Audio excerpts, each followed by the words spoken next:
한다면 국민들께 직접 물어볼 수밖에 없지 않느냐.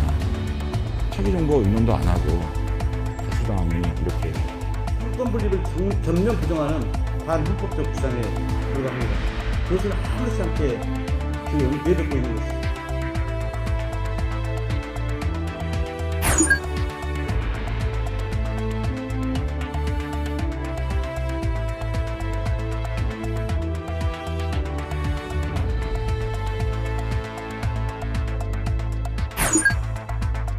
앞으로도 좀 원달러 환율에 대해서 좀 하락보다는 아무래도 좀 상승을 보는 시각들이 많기 때문에 이제 그런 부분들이 외국인 순매도를 좀 자극하는.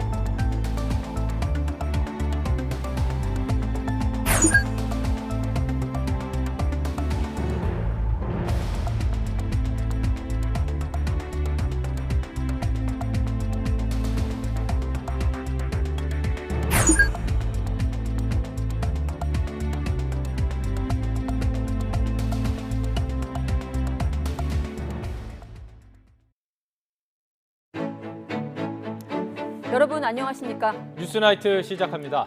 민주당이 추진해온 검수완박 관련법이 한밤 6탄전을 거쳐 벌인 법사위를 거쳐 오늘 국회 본회의에 올랐습니다. 국민의힘은 곧장 필리버스터를 개시해 저지에 나섰고 민주당은 필리버스터를 끊기 위해서 회기 쪼개기를 꺼내든 상황입니다. 윤석열 당선인 측은 국민투표라는 깜짝 카드로 맞불을 놨지만 민주당은 위헌적 발상이라고 반박했습니다. 검수완박 대치정국 속 신구 권력 간의 아슬아슬한 장외 입씨름도 오가고 있습니다. 네, 나이트 포커스에서 지금까지의 과정 짚어보겠습니다. 어제는 국회 법사위 회의장을 먼저 연결해 봤는데 오늘은 본회의장으로 바로 가보겠습니다. 네, 국회 본회의장에 취재기자 연결해 보겠습니다. 김지환 기자. 네, 국회 본회의장 앞입니다. 네, 오후 5시부터 본회의가 열렸는데 지금도 무제한 토론 이어지고 있습니까?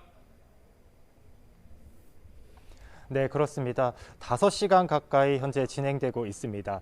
본회의에 검수완박 관련 법안인 검찰청법 개정안이 상정되자 국민의힘은 즉각 필리버스터를 요청했는데요.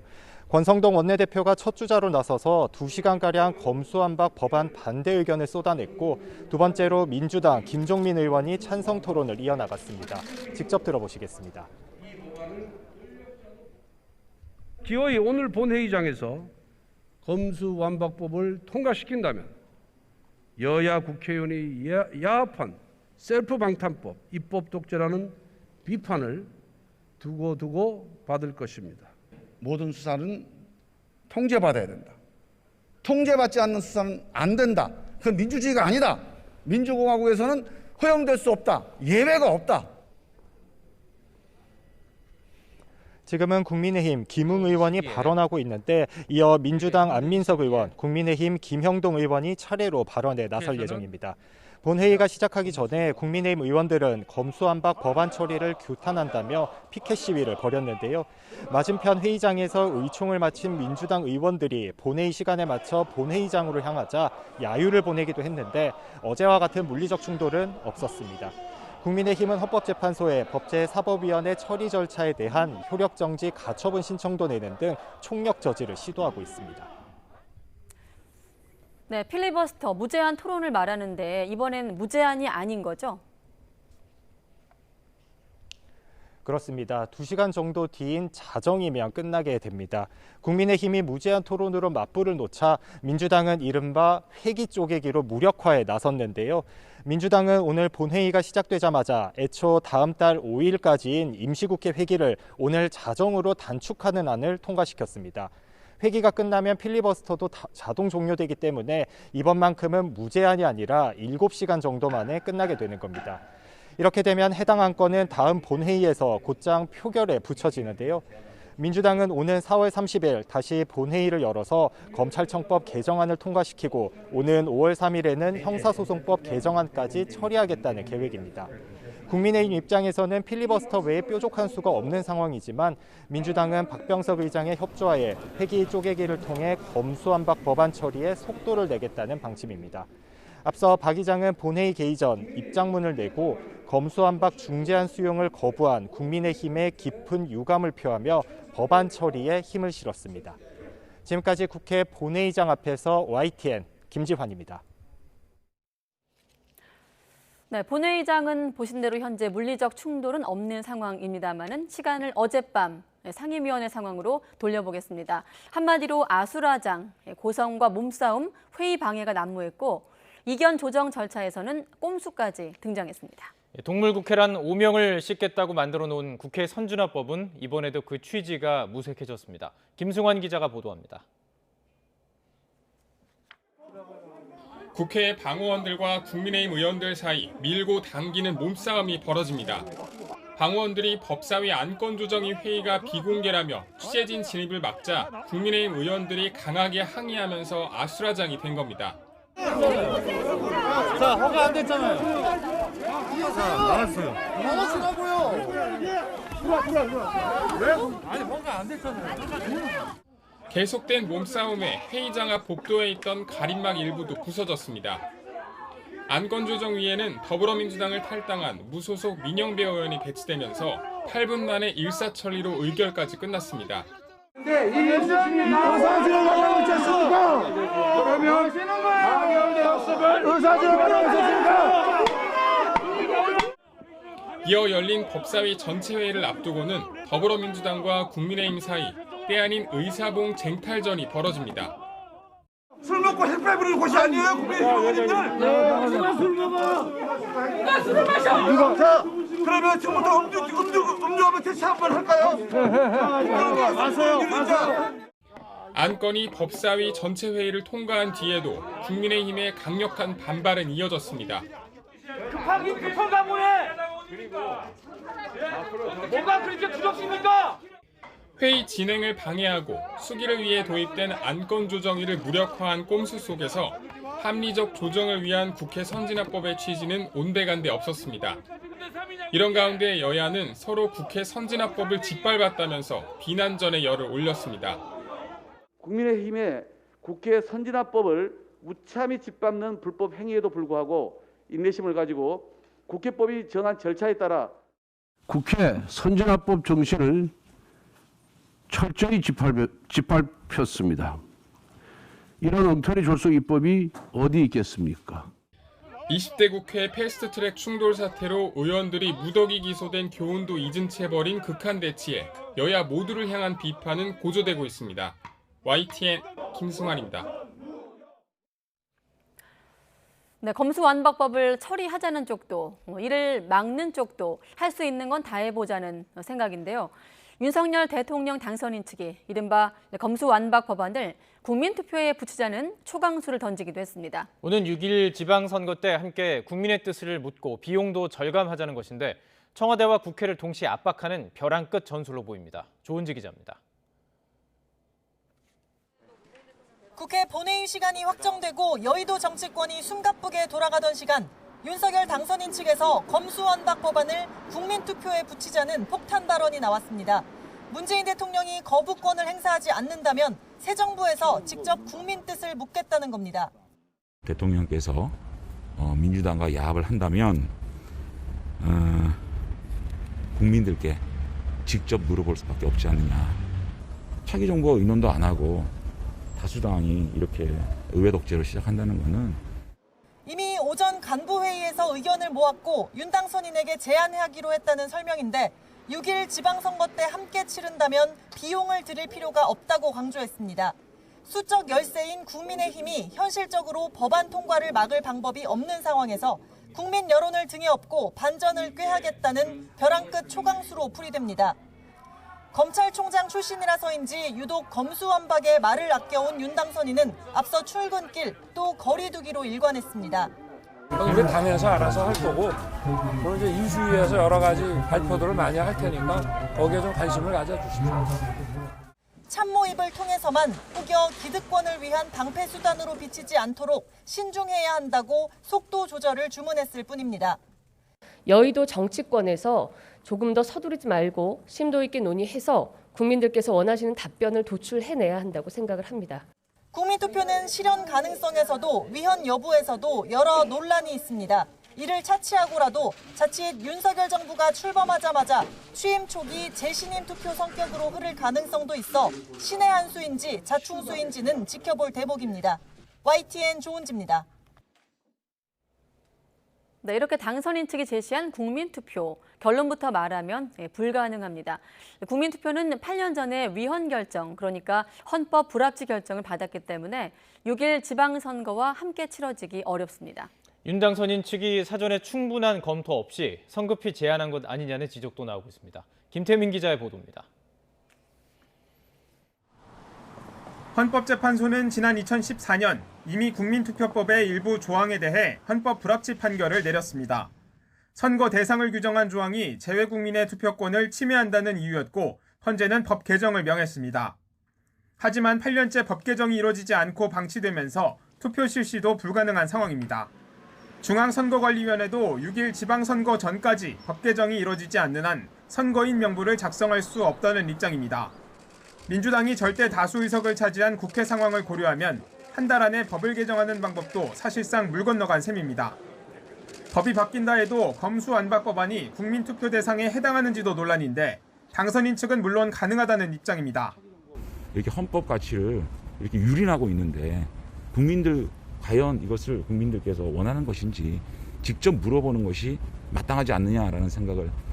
하지만 학계 일부에선 국가 안위와 관련한 중요 정책으로 엄격히 대상을 제한한 요건을 무시하면 위헌 소지가 있다는 지적도 나옵니다.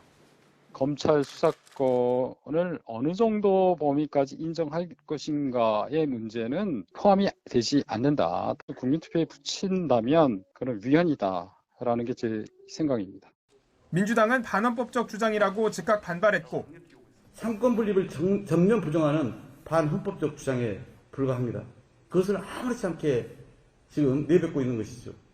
국민의힘은 일단 말을 아끼고 있습니다. 현실적으로 가능할 것인가에 대해서 검토한 바가 없어서 지금은 말씀드리기 어렵습니다. 윤석열 당선인 측 제안처럼 오는 6월 1일 지방선거와 함께 검수완박 국민투표를 실시할 수는 없습니다. 당선인 측이 충분한 검토도 없이 성급하게 전국관전을 위해 국민투표 카드를 내밀었다는 지적을 피하긴 어려워 보입니다. YTN 김태민입니다. 네, 그럼 이어서 검찰 분위기도 보겠습니다. 직접 수사권을 폐지하는 법안의 국회 통과가 임박해지자 검찰은 위헌 소지가 명백하다면서 격앙된 반응을 보이고 있습니다. 특히 국회의장에게는 본회의 상정 재고를 호소하면서도 권한쟁의 심판 청구 같은 헌법재판소 제소 방침도 공식화했습니다. 오철희 기자입니다. 사표를 내고 출근하지 않고 있는 김호수 검찰총장을 대신해 사실상 직무 대행을 맡고 있는 박성진 대검찰청 차장이 기자실을 찾았습니다. 검찰 수사권 배제, 검수완박 법안의 국회 통과가 저지돼야만 하는 이유를 국회와 국민에게 거듭 호소하기 위해서입니다. 박성진 대검차장은 검수완박 법안이 내용상으로는 물론 충분한 의견 수렴 없이 강행 통과될 경우 절차적으로도 심각하고 명백한 위헌 소지가 있다고 강조했습니다. 국회의장님께서는 이 법안의 본회의 상정을 제거하여 주시길 간곡히 요청드립니다. 이 법안 자체의 위헌성뿐만 아니라 헌법과 국회법에 정한 절차 위반 문제, 국민적 공감대 부재 등 문제점을 다시 살피셔서 또 텔레그램 N번방 사건이나 최근 계곡살인 사건처럼 검찰 수사를 통한 진상규명이 불가능해 선량한 국민에게 회복할 수 없는 피해를 가져올 것이라고도 비판했습니다. 대검 간부들도 여론전에 가세했습니다. 대검은 먼저 국회 통과와 대통령의 공포 이후 헌법재판소에 즉각 제소하겠다는 방침을 공식화했습니다. 권한쟁의 심판 청구와 함께 효력정지 가처분 신청을 전담팀까지 꾸려 면밀하게 준비하고 있고 자격도 갖춘 것으로 판단했다는 설명도 덧붙였습니다. 검수완박 법안의 문제점을 조목조목 비판하기도 했습니다. 특히 검찰의 선거범죄 수사 권한을 올해 말까지 유지한 부분은 경찰 업무 폭증으로 인한 부실 수사 우려 등 근본적인 문제는 그대로 둔 채 정치권 치외 법권화 비판 모면을 위해 시기만 유예한 것에 불과하다고 혹평했습니다. 또 검찰의 보완 수사를 제한하면 진범이나 공범 규명, 범죄 수익 환수를 통한 피해 복구가 불가능해지고 수사와 기소 검사를 분리하는 것도 극심한 비효율과 혼란만 초래할 것이라고 지적했습니다. 검찰은 눈앞으로 다가온 수사권 배제 위기 속에 한껏 격앙됐지만 딱히 저지할 방법도 없는 상황에서 최후까지 대국민 호소에 총력을 다할 것으로 보입니다. YTN 오철입니다. 네, 그럼 지난주 중재안을 거쳐서 국회 본회의장까지 올라온 검수완박 법안을 다시 들여다보겠습니다. 우선 논란이 됐던 선거범죄에 관한 검찰의 직접 수사 폐지를 올 연말까지 유예하도록 했습니다. 또 직접 수사가 가능한 범죄라고 하더라도 수사한 검사가 직접 기소권을 행사할 수는 없도록 못 받기도 했습니다. 나혜인 기자가 이어서 보도합니다. 더불어민주당이 단독으로 의결한 검찰 수사권 폐지 법안에는 지난주 여야가 합의했던 박병석 국회의장의 중재안 내용이 대부분 반영됐습니다. 검찰의 직접 수사가 가능한 6대 범죄 가운데 공직자와 선거, 방위사업, 대형 참사 범죄를 없앴고 고위공직자범죄수사처 공무원을 수사 대상에 포함했습니다. 다만 방탄입법이라는 비판을 받았던 선거범죄의 경우 올해까지는 검사도 수사를 개시할 수 있도록 유예했습니다. 지난 대선과 다가오는 지방선거 관련 수사는 막지 않겠다는 뜻으로 풀이됩니다. 개정안은 검찰의 직접 수사가 가능한 범죄라고 해도 수사한 검사가 기소는 못하게 했습니다. 공수처 검사와 특별검사는 예외고 검찰청 검사만 적용받는 규정입니다. 모호하다는 지적이 잇따랐던 단일성과 동일성을 벗어나는 보안수사 금지 조항은 해당 사건과 동일한 범죄 사실만 추가 수사할 수 있도록 정리됐습니다. 형사소송법엔 별건 수사를 금지하는 조항이 추가로 들어갔습니다. 이와 별도로 검찰총장이 분기마다 직접수사부서 직제와 운영 현황을 국회에 보고하도록 하는 검찰청법 조항도 신설됐습니다. 국회의장 중재안에 담겼던 검찰 반부패부 축소 방안을 감시하는 규정입니다. 검찰 안팎에선 격앙된 목소리가 잇따랐습니다. 내부에선 0.1%도 안 되는 정치적인 사건 때문에 민생 사건의 수사와 기소를 분리하는 건 국민 권익에 반한다는 성토가 쏟아졌습니다. 학계나 변호사들 사이에선 무엇보다 입법 절차가 수기 없이 졸속으로 이뤄졌다는 비판이 많았습니다. 형사사법 절차가 복잡해지고 또 책임성이 옅어지게 되면 가장 약한 고리에서 문제가 생깁니다. 돈 없고 빼먹고 관계가 없는 사람들이 피해를 입을 수밖에 없어요. 그게 가장 아쉬운 겁니다. 국회 본회의 통과만 남겨둔 검수완박 개정안이 막판 수정될 여지는 남아 있습니다. 부패와 경제범죄로 한정된 검찰 직접 수사 범위를 규정하는 조문에 시행령을 통한 추가 조정 가능성을 열어두거나 보안 수사 제한을 완화하는 방안이 대상입니다. 민주당 계획대로 문재인 대통령 퇴임 전에 개정법이 공포되면 오는 9월부터 시행됩니다. 다만 애초 중재안에 담겼던 중대범죄수사청 설치 시점은 개정안에 명시되지 않았습니다. YTN 나혜인입니다. 네, 검수완박을 놓고 신구 권력 갈등이 노골적이지만 연일 핑퐁 게임을 방불케 하는 아슬아슬한 장외 입씨름도 오가고 있습니다. 책무를 다해라, 물어버리겠다. 문재인 대통령의 언론 인터뷰를 놓고 윤석열 당선인 측이 다시 반발하면서 신경전은 가열되고 있습니다. 강희경 기자가 취재했습니다. 문재인 대통령이 한 언론사와 진행한 인터뷰에서는 차기 정부의 정책, 더 나아가 윤석열 당선인을 향한 강도 높은 발언이 이어졌습니다. 하루라도 청와대에 있지 못하겠다. 이런 그 유의 그 결정과 일처리 추진 방식은 뭐 참 이렇게 수긍하기가 어렵죠. 윤석열 당선인 측은 즉각 반응했습니다. 먼저 안철수 대통령직 인수위원장은 국민이 정권 교체를 선택한 만큼 지금 정부는 다음 정부가 잘 되길 바라는 게 국민을 존중하는 태도라고 말했습니다. 그러면서 다음 정부를 향한 덕담을 해주는 게 대인다운 도리라고도 비판했습니다.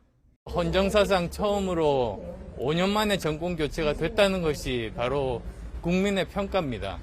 현 정부에서 이러한 어려움이 있었는데 잘 극복했으면 좋겠다고 덕담을 해주시는 것이 그게 대인다운 도리라고 생각합니다.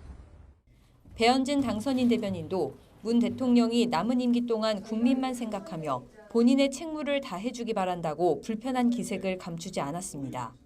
만담을 주고받듯이 일일이 대꾸할 수는 없는 노릇입니다. 다만 문재인 대통령께서 그 남은 임기 며칠 동안 국민만 생각하시면서 본인의 책무를 다해 주시기를 다시 한번 부탁을 드리겠습니다. 그러자 이번에는 청와대 인사가 나섰습니다.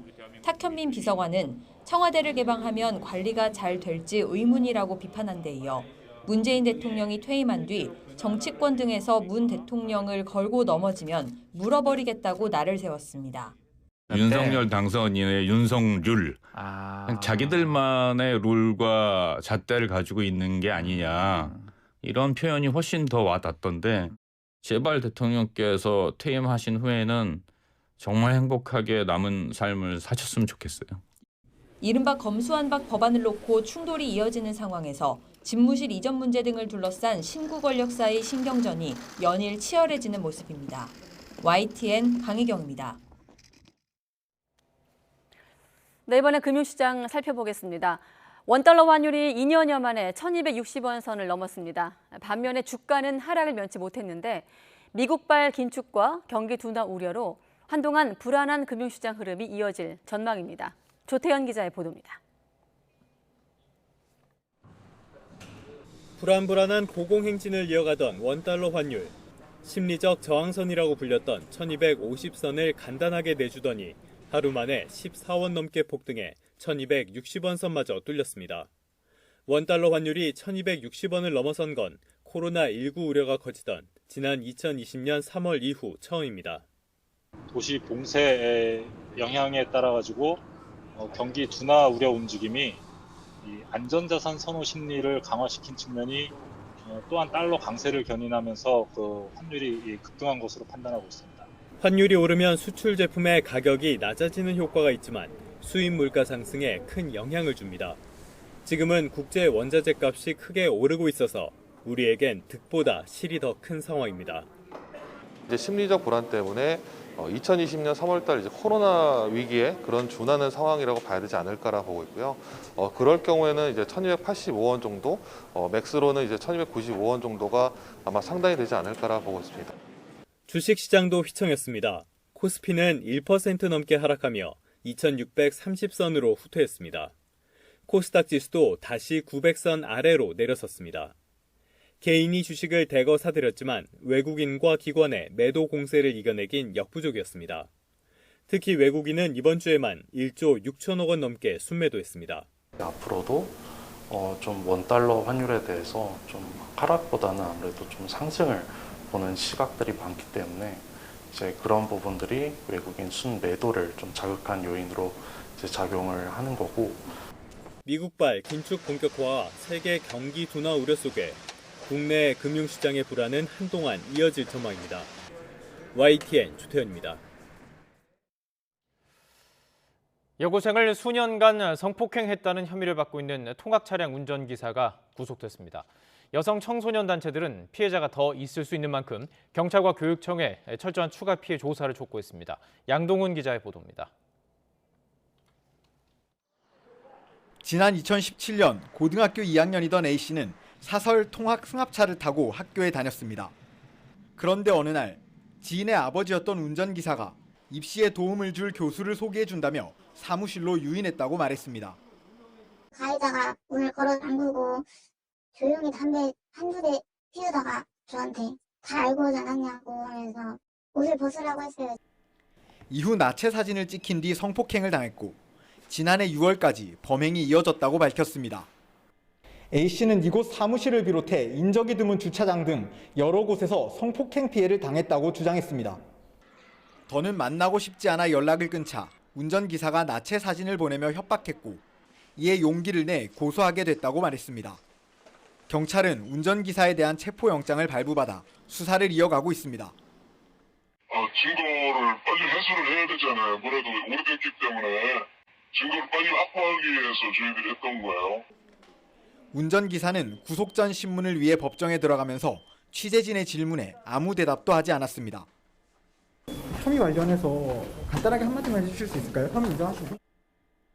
대전 지역에 있는 여성 청소년 단체들은 공동 성명을 내고 청소년 성범죄를 막기 위한 통학 차량 관리 체계가 필요하다고 밝혔습니다.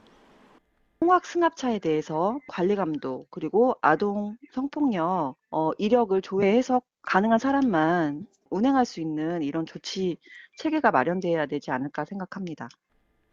이와 함께 경찰은 다른 피해자가 있는지 철저하게 조사하고 교육청도 유사 피해가 반복되지 않게 청소년을 대상으로 전수조사를 벌여달라고 요구했습니다.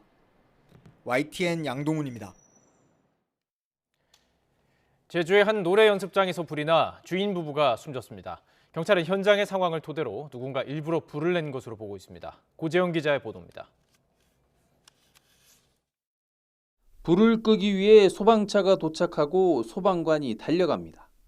제주시 일도동의 지하 노래 연습장에서 불이 난 것은 새벽 3시 40분쯤. 이 불로 노래 연습장을 운영하는 부부가 숨졌습니다. 남편 60살 A씨는 불이 난 방에서, 노래 연습장을 운영하던 아내 57살 B씨는 비상구에서 각각 온몸에 화상을 입은 채 발견됐습니다. 경찰은 1차 검시 결과 부부 몸에 외상 흔적은 없었다며 화재로 인한 질식사로 추정하고 있습니다. 또 현장에서 인화물질 냄새가 심하게 나는 것으로 미뤄 누군가 불을 지른 것으로 보고 있습니다. 화재가 발생해서 2분이 사망하셨습니다. 현장 감시 결과 방화 가능성을 배제할 수 없어가지고 지금 현재 방화의 무게를 두고 수사 중에 있습니다. 불이 난 노래 연습장은 평소 영업이 잘 안 됐습니다. 아내가 운영하던 노래 연습장은 코로나19 기간 여러 차례 문을 닫는 등 운영에 어려움을 겪어왔던 것으로 알려졌습니다. 주변에도 아내가 가게 운영이 힘들다며 하소연을 자주 했습니다. 너무 잘 안 돼가지고 지금 코로나 때문에 지금 얼마 전에 24시간 돌렸잖아요. 손님이 없어가지고 집회가 또 못 냈다고 그러더라고요. 경찰은 정확한 사망 경위를 밝히기 위해 시신을 부검하기로 했습니다. YTN 고재영입니다. 블록체인 기술을 이용한 가상자산인 NFT를 이용해서 신종 투자 사기를 벌인 20대가 구속됐습니다. 온라인 고양이 캐릭터에 투자를 하면 나중에 큰 돈을 벌 수 있다고 피해자들을 속였는데 피해 금액만 2억 원이 넘습니다. 김대겸 기자의 보도입니다. 지난 19일 경찰이 검은색 모자를 푹 눌러 쓴 20대 남성을 체포합니다. 체포된 남성은 26살 A씨, 신종 가상자산인 대체불가 토큰, 이른바 NFT를 이용해 2억 원대 사기 행각을 벌이고 도주한 혐의를 받습니다. 2020년 4월 12일 기일공인 NFT 사기 혐의로 체포영장 발부됐고요. 이 관련해서 지금 체포영장 집행합니다. 지금. NFT란 블록체인 기술을 이용해 그림이나 영상 등 디지털 자산에 소유권을 부여하는 방식으로 거래되는 신종 가상자산의 일종입니다. 구매 즉시 소유권과 거래 내용이 블록체인에 저장되기 때문에 위변조할 수 없고 그림 하나하나가 희소한 가치를 가지기 때문에 새로운 투자 수단으로 주목받고 있습니다. A씨는 이런 점을 이용해 고양이 캐릭터 10,000개를 만들어낸 뒤 투자자들을 모집했습니다. 고양이 캐릭터로 게임이나 상품을 만들어 투자 가치를 만들겠다는 사업 구상과 함께 매달 가상화폐를 지급하겠다는 약속도 함께 내걸었습니다. 본인들이 이런 설계를 가지고 있다. 그리고 관심을 가져주라. 그리고 친구를 초대하면 조금 더 좋은 혜택을 주겠다. NFT를 한 개 서비스로 주겠다. 이런 식으로 홍보가 진행되고 피해자들에게 투자 가치가 있는 것처럼 보이기 위해 허위로 고양이 캐릭터를 거래하는 이른바 자전거래 수법도 동원됐습니다. A씨를 비롯한 일당 4명이 서로 고양이 캐릭터를 사고팔며 거래 금액을 높였고 최초 3만 원대에 팔리던 고양이 캐릭터는 최대 50만 원까지 가격이 치솟기도 했습니다. A씨는 이런 수법으로 300명 넘는 투자자들을 모집했고 2억 7천만 원 상당의 고양이 캐릭터 5,000개를 판매한 뒤 석 달도 안 돼 곧바로 잠적했습니다. 구매자들이 총 300여 명이 되는 걸로 확인됐고요. 그중에 9명이 총 2억 1천만 원 상당을 투자 사기 당했다고 피해 신고를 한 겁니다. 경찰은 A씨를 구속하고 범행을 도운 것으로 추정되는 4명도 사기 혐의로 불구속 입건해 공모관계를 수사하고 있습니다. 또 NFT 특성상 누구나 쉽게 그림이나 영상을 만들어 사이트에 팔 수 있는 만큼 비슷한 수법의 투자 사기가 재발할 수 있다며 주의를 당부했습니다. YTN 김대겸입니다.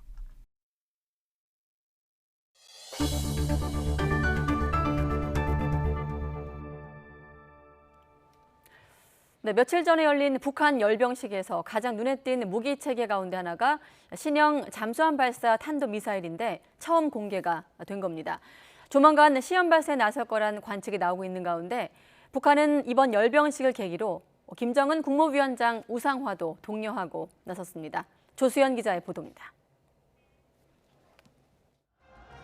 이번 북한 열병식에서 처음 등장한 신형 잠수함 발사 탄도미사일 SLBM입니다. 기존 북극성 5형에 비해 직경은 2m 안팎으로 거의 비슷하지만 길이는 3m 안팎 더 늘어난 것으로 분석됐습니다. 사거리가 확대되고 폭발력도 강화시켰음을 내비친 것으로 풀이됩니다. 북극성 5형에서 그만큼 사거리를 좀 더 확보하기 위해서 이 부스터 부분, 그러니까 추진부를 조금 늘린 게 아닌가 추정이 됩니다. 북한은 이에 따라 조만간 신형 SLBM의 시험 발사에 나설 것으로 관측됩니다. 앞서 미 전략국제문제연구소 북한 전문 사이트 분단을 넘어는 지난 3월 잠수함 기지가 있는 함경남도 심포조선소에서 SLBM 시험으로 의심되는 이상 징후가 포착됐다는 소식을 전하기도 했습니다. 이 밖에 기존에 없던 휴대용과 차량 장착용 대전차 미사일을 각각 새로 공개한 점도 눈에 띕니다. 대량 살상 무기뿐만 아니라 재래식 무기도 지속적으로 첨단화하고 있다는 점을 과시한 것으로 보입니다. 열병식을 끝낸 김정은 위원장은 군 간부들을 불러 기념사진을 찍고 연회를 베풀며 군심을 다독였습니다.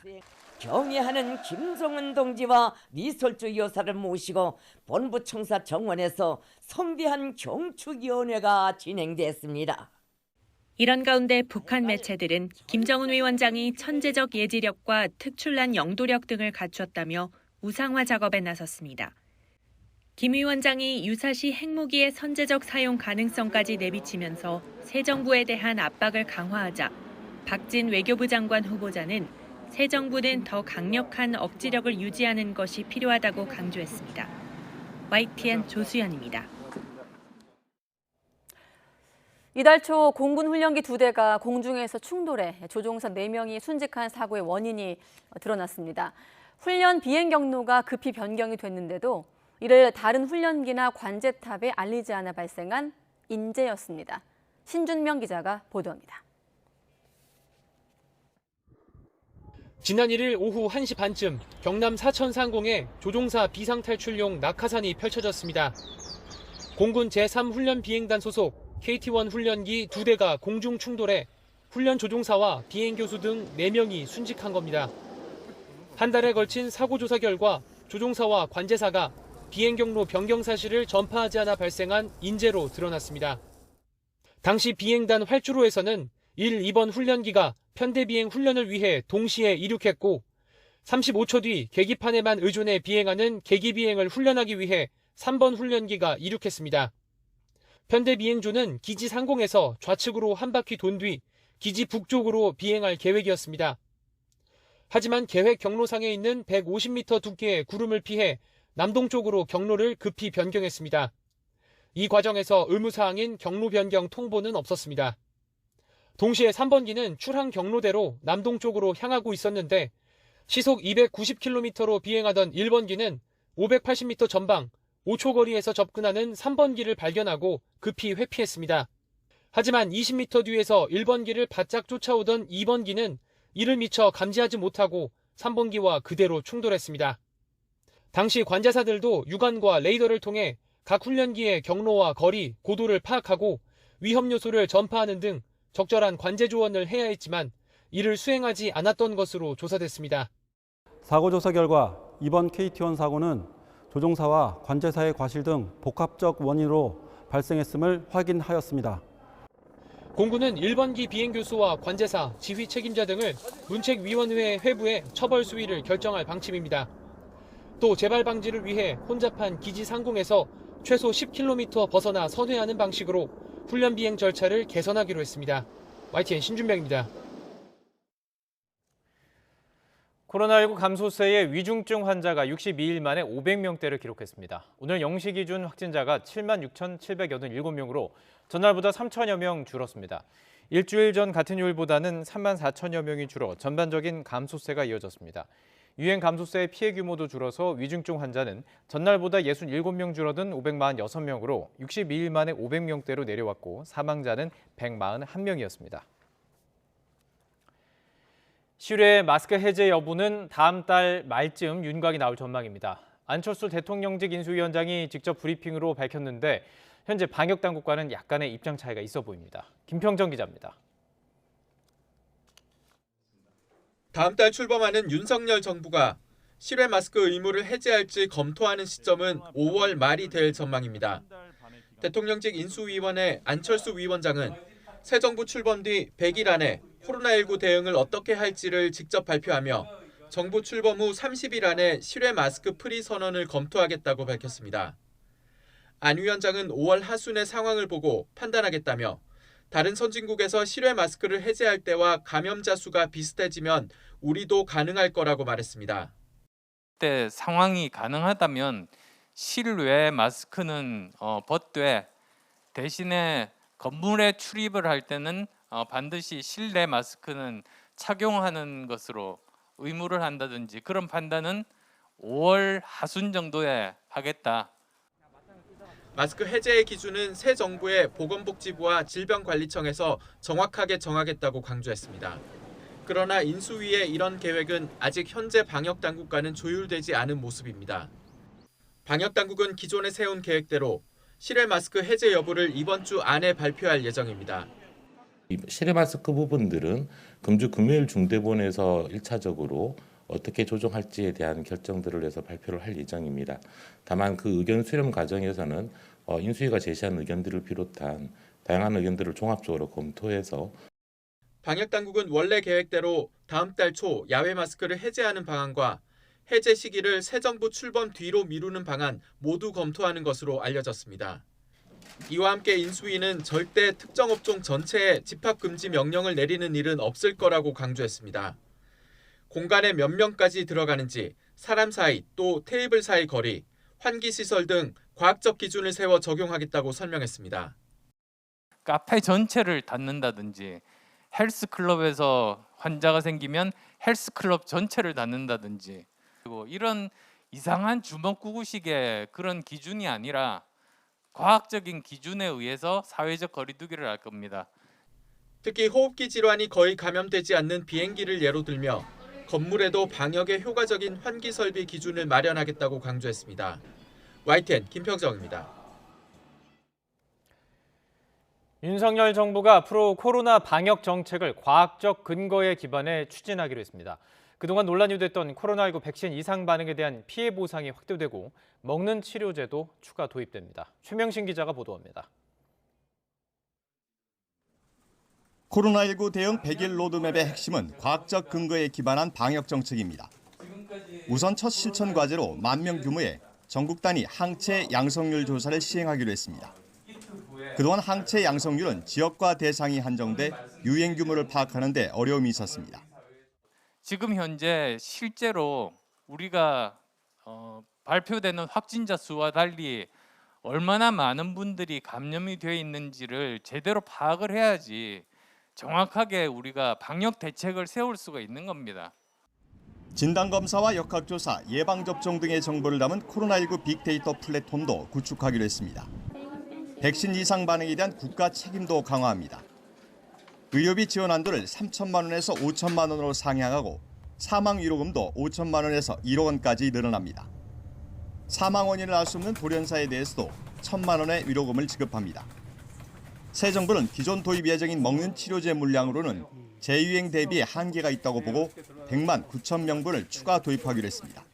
충분한 치료제 확보가 필요합니다. 지금 현재 팍스로이드가 한 100만 6천 명분 정도가 있습니다. 근데 이건 가을에 만약에 또는 겨울에 다시 또 이 확진자들이 폭증을 하게 되면 이걸로는 부족합니다. 또 감염병 재유행에 대비한 지속 가능한 대응 체계도 만들기로 했습니다. 이를 위해 감염병 임상 진료와 연구, 교육을 총괄하는 세계 최고 수준의 감염병 전문 병원을 설립하기로 했습니다. 새 정부는 고연령층과 기저질환자 등 고위험군에 대한 검사 치료 패스트트랙을 도입하고 코로나 후유증을 조사하고 지원할 체계도 마련하기로 했습니다. YTN 최명신입니다.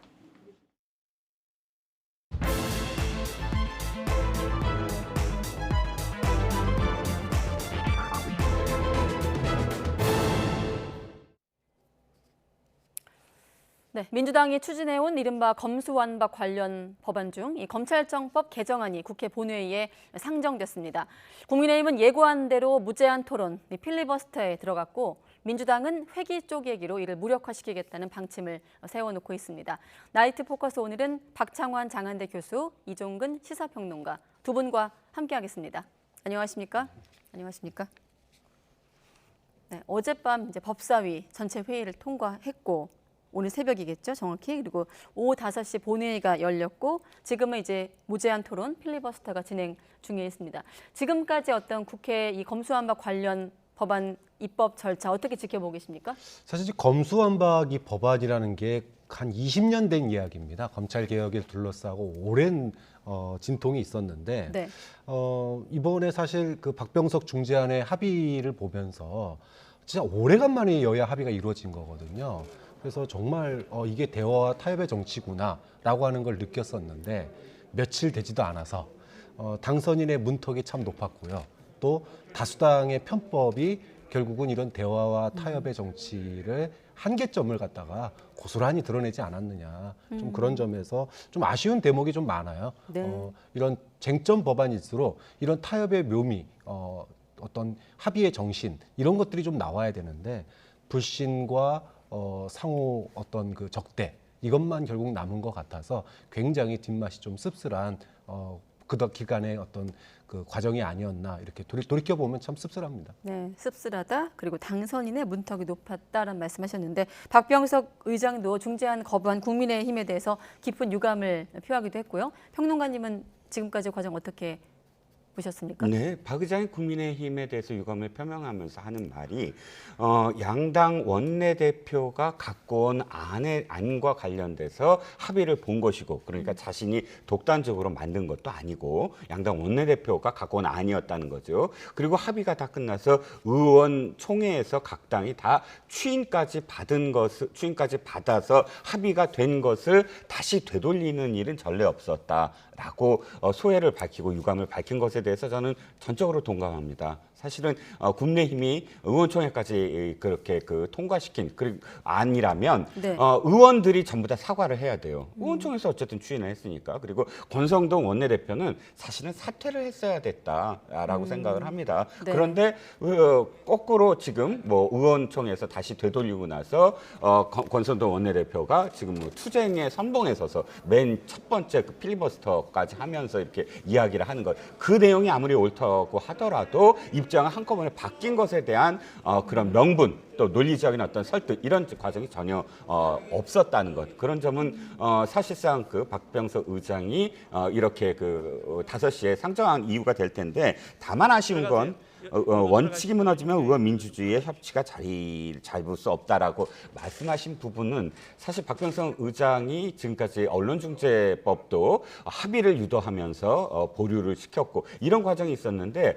이번에 보면 회기 쪼개기라든지 패스트트랙도 그때 회기 쪼개기가 있었습니다. 그리고 의원 사보임이라든지 이런 부분들은 사실 의회 민주주의의 원칙에 어긋나는 것이거든요. 아무리 그 지금 합의가 이루어지고 합의가 깨지더라도 어쨌든 그것을 합의를 존중해서 그 법안을 본회의에 상정하더라도 그럼에도 불구하고 편법을 국회의장이 직접적으로 주도하는 모양새는 사실상 그 박병석 의장의 오점으로 남지 않을까 하는 그런 아쉬움이 있습니다. 네, 주로 언론 보도에서는 박병석 의장이 협조라고 표현을 하던데 평론가님은 편법에 편승했다. 이렇게 하나의 정당에 협조를 한 것이 의회 민주주의로 봤을 때는 네. 사실상 편법이라고 할 수가 있겠죠. 네, 지금 두 분 말씀을 이렇게 첫 질문을 드려보니 마치 이 상황이 끝난 것 같습니다만 아직은 현재 진행형입니다. 검수완박 관련 법안 입법 절차 본회의가 열리고 있는데 오늘 하루 내내 급박하게 돌아갔거든요. 자, 각 당의 반응을 먼저 움직임을 들어보시죠. 현재의 국회법에 의하면 발언 방해 금지, 회의 진행 방해하는 물건 반입 금지, 회의장 출입 방해 금지 등이 있습니다. 다 징계 대상입니다. 특히 가장 심각한 것은 의장석과 위원장석을 점거하지 못하도록 규정되어 있습니다. 이것은 징계 대상일 뿐만 아니라 국회 윤리위원회를 거치지 않고 바로 본회의에 올려서 징계 처리할 수 있는 사안입니다. 어제 국민의힘 김모 의원은 법사위원장석을 점거했고 그리고 또 다른 김모 의원과 최모 의원은 위원장의 의사봉과 의사봉을 받는 그 판을 강제로 탈취하고 그래서 의사 진행을 방해한 게 영상으로 다 확인되었습니다. 어제 여러분들께서 보시다시피 안건조정위원회 법사위 전체의 모두 불법 천지였습니다. 국회법의 규정과 절차를 위배한 원천부여였습니다. 그리고 더 과감한 것은 여야 간사간에 조정된 안이 있었음에도 불구하고 그 안을 안건조정위원회와 법사위 전체에 상정하기로 합의했음에도 불구하고 그 법을 날치기 처리하다 보니 그 조정된 안건을 회의에 상정조차 하지 못했습니다. 그러다 보니 인소위에서 자신들이 마음대로 만든 그 법안이 버젓이 안건조정위원회와 전체회의에 올라간다고. 네, 사실 어젯밤 상황을 얘기하는 것 같은데 우리가 할 얘기를 서로 한마디씩 주고받았습니다. 뭐라 그랬냐면 권성동 원내대표는 민주당의 날치기 통과다. 박홍근 원내대표는 나쁘끄러 기만쇼다라고 서로를 향해 공격을 했는데 사실 동물국회란 어떤 오명을 씻겠다고 만들어 놓은 것이 국회 선진화법인데 어젯밤 상황, 물론 아직 본회의장은 충돌 상황 이런 게 만들어지지 않고 있습니다만은 어떻습니까? 어떻게 보셨어요? 무색했거든요. 그렇죠. 뭐 선진화법의 취지가 닭이 먼저냐 달걀이 먼저냐인 것 같아요. 둘이 싸우는 거 보니까 네. 한쪽은 편법이 분명하고 또 한쪽은 그것에 맞서 가지고 또 물리적인 대응을 했기 때문에 뭐 누가 먼저 시작했느냐, 뭐 닭이 먼저냐 달걀이 먼저냐 뭐 이런 논란인데 사실 국민들이 볼 때는 둘 다 똑같습니다. 이런 그 굉장히 그 지역적인 문제를 가지고 싸우는데 본질은 대화와 타협이죠. 선진화법의 핵심은 그 과정에서 절차에서 누가 더 많이 어겼느냐, 누가 먼저 어겼느냐 이거보다는 대화 타협이 왜 대화 타협이 양당의 추인을 받았음에도 불구하고 깨졌는가. 이 부분을 좀 국민들이 좀 돌이켜 봐야 된다고 봐요. 결국 양당 의원총회에서 추인을 받은 게 결국 당선인의 문턱을 못 넘은 게 핵심이거든요. 그렇게 본다면은 제왕적 대통령제와 여소야대 국회의 핵심적인 문제인 대통령과 의회의 충돌이라고 하는 그 본질이 이번 정권의 5년을 관통하는 첫 시작점부터 충돌이 이루어졌다는 점이 우리 국민들로서는 굉장히 뼈아프게 바라봐야 될 지점인 거죠. 사실상 박홍근 원내대표의 표현대로 물리적인 어떤 충돌입니다. 뭐 판도 탈취를 하고 이 의사봉도 탈취를 하고 맞습니다. 그런데 박홍근 원내대표가 좀 돌아보셔야 될 건 바로 그 선진화법을 누가 편법으로 넘겼느냐에 대한 것도 돌아보셔야 된다고 생각을 해요. 자신들이 언제나 다수 여당, 다수 야당으로만 남지 않을 겁니다. 언젠가는 소수 야당으로 다시 그 재기를 꿈꿀 텐데 그때 가서 지금 그 여당이 다수의 힘을 믿고 똑같이 안건 조정위를 무력하기 위해서 자신의 당에 갑자기 탈당을 시켜갖고 무소속으로 해서 안건 조정위를 무력화시킨다면 그때 가서는 또 무엇이라고 말할 수 있을지 어떤 법안은 자신들이 다수당이든 소수당이든 아니면 어떤 진영이든 그걸 다 떠나서 상대의 입장을 고려하면서 전체적으로 우리가 대의민주주의를 제대로 하기 위해서 법을 만들었지 다수당이 되면 어떻게 편법을 하고 소수당이 되면 그것에 대해서 비판하고 이런 취지로 법을 만든 건 아니거든요. 그렇기 때문에 물론 야당도 지금 물리적인 어떤 방법을 쓰는 과정이 있었지만 여당 역시 이걸 떳떳하게 선진화법을 지금 위반하고 있다라고 이야기할 자격이 되는지 묻고 싶습니다. 네, 일단 국민의힘 같은 경우는 법사위 통과의 어떤 절차적인 하자를 지적하기도 했고 지금 보면 통과한 법안이 조정안이 아닌 기존의 소위안이라는 건데 다시 말해 지난주 이제 박병석 국회의장 중재안에서 좀 뭐가 달라졌나요? 어떤 게 지금 올라가 있는 겁니까? 사실은 이제 중재안이 나오고 그게 합의안이 이제 됐다가 이게 이제 무너지면서 버전이 이제 두세 개가 나왔습니다. 일단은 그 이후에 논란의 핵심은 정치인들이 자신들에 대한 수사를 갖다가 면피하기 위한 거 아니냐라고 하는 비난이 쏟아지니까 정의당이 여기에 대해서 선거범죄를 연말까지 이제 종치하는 이 부분을 갖다가 이제 더 넣으면서 내용에 이제 수정이 있었는데 이 사이에 또 여야 간에 이제 합의가 또 하나 있었습니다. 근데 문제는 이 수정된 그 마지막 버전, 그러니까 여야 합의가 된 어떤 마지막 버전이 있었는데 이게 그 안건조정위를 통과한 게 아니라 그 전 버전이 안건조정위를 통과를 한 거예요. 법안 심사 소위 단계를 그렇죠. 말씀하시는 것 같은데요. 그러다 보니까 전체 회의로 넘어갔을 때 안건조정위에서 심사된 것과 전체 회의로 넘어간 내용이 이제 다르게 돼버린 거죠. 그건 절차상에 이제 문제가 될 수 있는 그런 여지가 있는 그런 빠르게 추진을 하다 보니 네. 이제 그런 그 오류가 있었던 것으로 보입니다. 앞서 저희 사회부 나혜인 기자 리포트를 보니까 막판에 조정된 수정안에서 부패와 경제범죄로 한정된 어떤 검찰의 직접 수사 범위를 규정하는 조문에 시행령을 통한 추가 조정 가능성을 열어놨다 이런 부분을 좀 설명하기도 했거든요. 네, 두 가지예요. 네. 그 부분하고 또 원래는 박병석 의장이 양당 원내대표와 합의한 내용에는 이것도 있어요. 그러니까 이 사개특위를 1년 6개월 만에 만들겠다. 근데 그 부분도 좀 모호해진 것 같아요. 이런 구체적인 부분들에서 우리는 지금 아직 정확하게 확인을 못하겠지만 중간중간에 합의안이 몇 개가 있었던 것 같아요. 네. 그래서 아까 지금 교수님께서 표현하듯이 직전 안건 조정이 직전에 합의한 안이 있고 그다음에 안건조정위에서 상정한 안이 있고 본회의 상정한 안이 다 그러니까 법사위 전체 상정한 안이 다 다르고 마지막으로 그래서 박홍근 의원이 뭐라고 그랬냐면 이거 다 합의한 안으로 본회의에 다시 수정하겠다라고 얘기했거든요. 네. 그럼 본회의 리포트에 본회의 안이 그렇게 됐다면 박홍근 의원 표현대로 중간에 합의한 조정안을 이 본회의에 올렸을 가능성이 크다는 거죠. 네. 일단 현재는 본회의에서 필리버스터가 진행 중에 있습니다. 국민의힘이 신청을 한 권성동 원내대표가 첫 주자였고 처음으로 스타트를 끊었고 김웅 의원이 현재 지금 필리버스터에서 지금 말씀하신 이런 내용들을 주제로 토론에 나선 것으로 알려지고 있는데 일단 어떤 물리적인 상황 그러니까 이제 지금 보면 국민의힘도 그렇고 민주당도 그렇고 법의 테두리 안에서 국회법 안에서 할 수 있는 건 다 해보겠다 이런 거 아니겠습니까? 한쪽은 필리버스터, 한쪽은 회기 쪼개기인데 일단 국민의힘 입장에서 이런 필리버스터를 통한 어떤 대국민 여론전 측면에서 본다면 어떤 효과가 있을까요? 그런데 국민들한테 호소를 하려고 그래도 본인들이 국회에서 할 수 있는 모든 것을 다 하고 그래도 못 막았으니 국민들이 좀 도와주십시오. 이렇게 하는 게 당연한 절차죠. 네.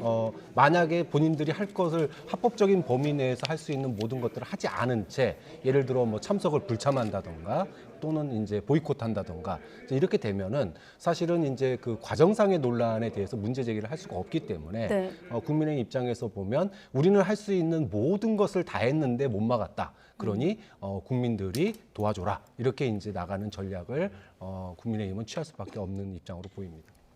지금 회계 쪼개기를 좀 이해하려면 지금 본회의 예상 일정을 통해서 저희가 좀 설명을 짧게 드릴 필요가 있는데 일단 본회의가 오늘 자정에 마무리가 되면서 국민의힘 필리버스터 자동 종료되는 것 아니겠습니까? 그러니까 이제 한마디로 하루짜리 이제 본회의를 반복해서 열게 되는 건데 오늘 같은 경우는 이제 검찰청법이 상정이 돼 있는 거고 30일에 본회의를 다시 열어서 이걸 표결 처리하고 5월 3일에 이제 형사소송법 처리까지 민주당은 계획을 갖고 있는 것 아니겠습니까? 이 부분에 대한 좀 설명을 해주신다면요. 네, 필리버스터를 만약에 그 3분의 2로 종료시키면 이렇게 급하게 할 필요가 없었어요. 근데 아마도 정의당이 만약에 그 찬성을 하더라도, 그러니까 필리버스터 종결과 찬성을 하더라도 전체 172석의 그 민주당 의원들 중에 기권한다거나 반대를 할 의원이 몇 명일지가 사실은 신뢰를 할 수 없었던 상황이었던 것 같아요. 네. 그래서 회기를 쪼개는 게 훨씬 더 낫다. 그런데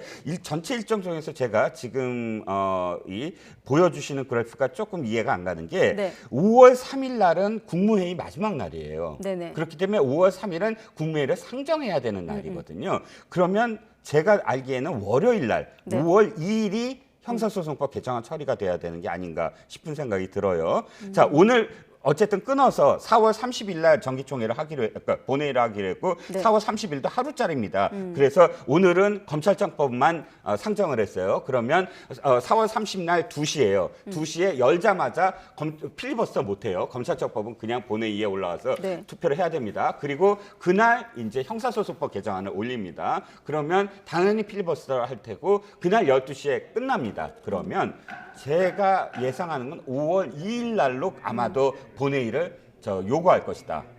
아직 본회의를 그 다음에 요구를 하지 않았으니까. 네. 그래서 월요일 날 이 형사소송법 개정안을 올리고 그 다음에 다 통과가 되면 그런 다음에 5월 3일 오전에 국무회의가 열렸을 때 이것을 상정할 수 있다. 이런 스케줄로 저는 추정을 합니다. 네, 일단은 그 소집 사흘 전에 이제 소집 요구를 해야 되기 때문에 제가 알기로는 4월 30일, 이 5월 3일이라는 날짜는 아마 그래서 나온 걸로 알고 있고 국무회의는 5월 3일에 열리는 걸로 알려져 있습니다. 네. 같은 날짜로 지금 보도가 되고 있거든요. 가능할까요? 그건 제가 좀 의문이네요. 네, 뭐 좀 확인을 해야 되겠습니다. 예. 일단 언론 보도로는 5월 3일에 이제 본회의 소집이 되어 있는 상황이고 국무회의도 그날. 그래서 이제 5월 3일 국무회의 공폰까지 가는 것을 밀어붙이는 게 민주당의 어떤 계획 아니겠습니까? 그렇죠. 이제 어차피 필리버스터를 강제 중단시키기 위한 의석 확보가 네. 간당간당한 상황이에요. 그러니까 정의당이 몰표를 다 주면 그나마도 어떻게 해볼 수 있는데 정의당이 법안에는 찬성을 하지만 네. 필리버스터는 정의당이 그동안에 많이 써먹었던 전술인데 이거를 반대하는 거에 대해서 의원들이 거부감이 좀 당내에 많이 있습니다. 이렇기 때문에 안정적인 필리버스터 중단 의석 180석을 민주당이 확보하기가 좀 어려웠고 결국은 쪼개기로 갈 수밖에 없는데 그러다 보니까 날짜가 빠듯합니다. 4월 30일 날 하나를 통과시키고 또 말씀하신 대로 5월 3일 날 또 하나를 통과시키면 되자마자 국무회의에서 그걸 바로 또 통과를 시켜야 되는 좀 일정이 굉장히 이제 빡빡해지는 거죠. 근데 이게 이제 쪼개기를 하게 되면 네. 이게 불가피한 상황으로 이제 갈 수밖에 없는 거고 이제 민주당은 일사천리로 이런 식으로 빡빡하지만 밀어붙여서 5월 3일 날 결국은 국무회의를 통과시키겠다 이런 전략으로 지금 가고 있습니다. 네, 다시 한번 정리하면 이제 회기 하루짜리 본회의를 반복해서 열다는 건데 그렇다 보니 이제 필리버스터를 신청을 해도 하루짜리 회기 특성상 필리버스터는 자정에 종료가 되는 겁니다. 자, 그러면 지금 5월 3일까지 우리가 달력을 한번 봤는데 그때까지 여야 간의 어떤 충돌 지점을 본다면 어떤 점에서 좀 충돌 가능성이 있을까요? 충돌이 없죠. 더 이상 충돌은 불가능합니다. 왜냐하면 네. 필리버스터를 신청한다는 건 합법적인 방해를 하겠다라고 선언을 한 것이거든요. 네. 그래서 필리버스터가 종료됐을 때 그렇다고 해서 본회의장에서 이것을 다시 막는다? 그건 제가 느끼기에는 네.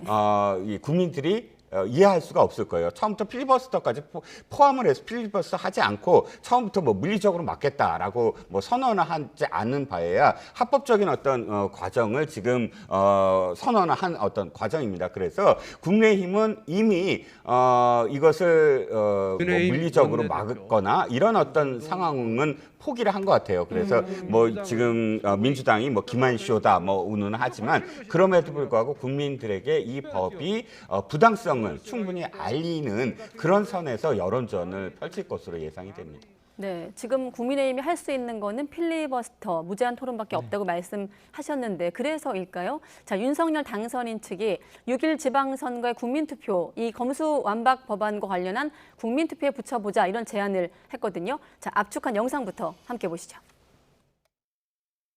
국회가 압도적으로 다수의 힘을 가지고 이렇게 헌법 가치를 이렇게 유린하고 있는데 과연 이것을 국민들께서 원하는 것인지 직접 물어보는 것이 마땅하지 않느냐라는 생각을 대통령 당선인께 국민투표를 붙이는 안을 보고하러 합니다.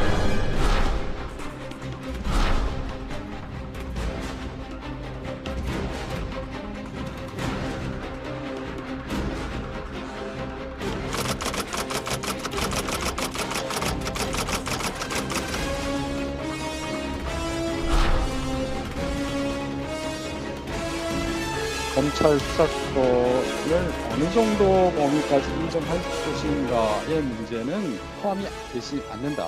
국민투표에 붙인다면 위헌이다라는 게 제 생각입니다.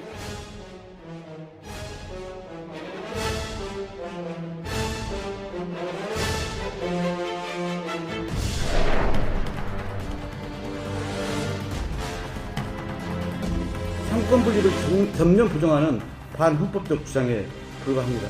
그것을 아무렇지 않게 지금 내뱉고 있는 것이죠.